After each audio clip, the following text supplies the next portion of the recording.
মোরা ধন্য হয়েছি ওগো ধন্য, শুধু নূর নবীজির জন্য। মোরা ধন্য হয়েছি ওগো ধন্য, শুধু প্রাণীর নবীজির জন্য। এই জীবনের যত গুনাহ ক্ষমা করে দাও তুমি, রহমত দিয়ে শ্যামল করে দাও মনের মরুভূমি। ফুলে ফুলে ভরিয়ে দিয়ে, ফুলে ফুলে ভরিয়ে দিয়ে আমায় করো পরিপূর্ণ। মোরা ধন্য হয়েছি ওগো ধন্য, শুধু নূর নবীজির জন্য। মারহাবা। প্রেমেরই বাজারে কে যাবি চল রে, আমিও যাব তোর সঙ্গেতে। বলেন প্রেমেরই বাজারে কে যাবি চল রে, আমিও যাব তোর সঙ্গেতে। কারণ যেখানে প্রেম নাই সেখানে ফুল বাগানও আগুন হয়ে যায়, আর যেখানে প্রেম আছে রে সেটা আগুনও ফুল বাগান হয়ে যায়। তার প্রমাণ হলো ইব্রাহিম খলিলুল্লাহ।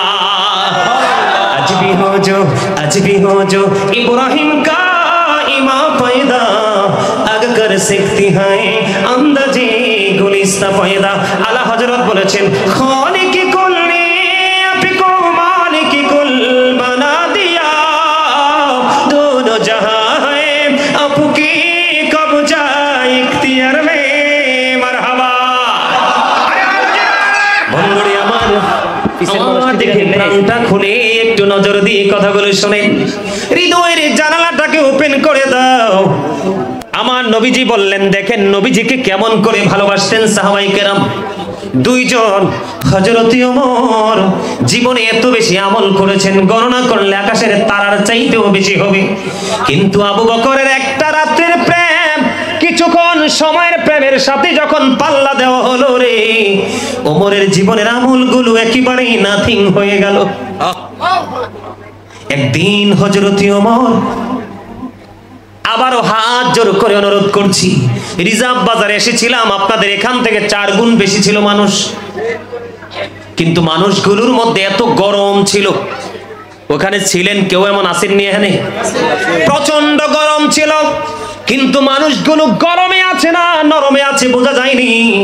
শুহাদায়ে কারবালার আলোচনা করেছিলাম, ঠিক কিনা বলেন? মানুষের এত আদব, সেই আদব দেখে আর হারুন ভাইয়ের সাথে হচ্ছে আমার পার্সোনাল একটা রিলেশনশিপ।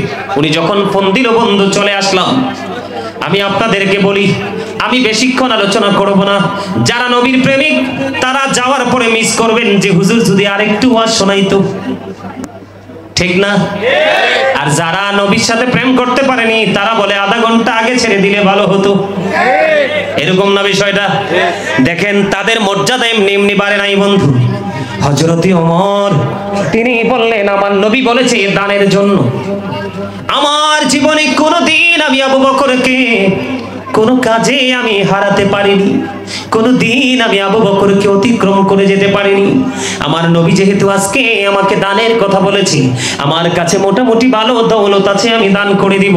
হাদিস শরীফ থেকে বন্ধু প্রমাণিত হয়ে গেল।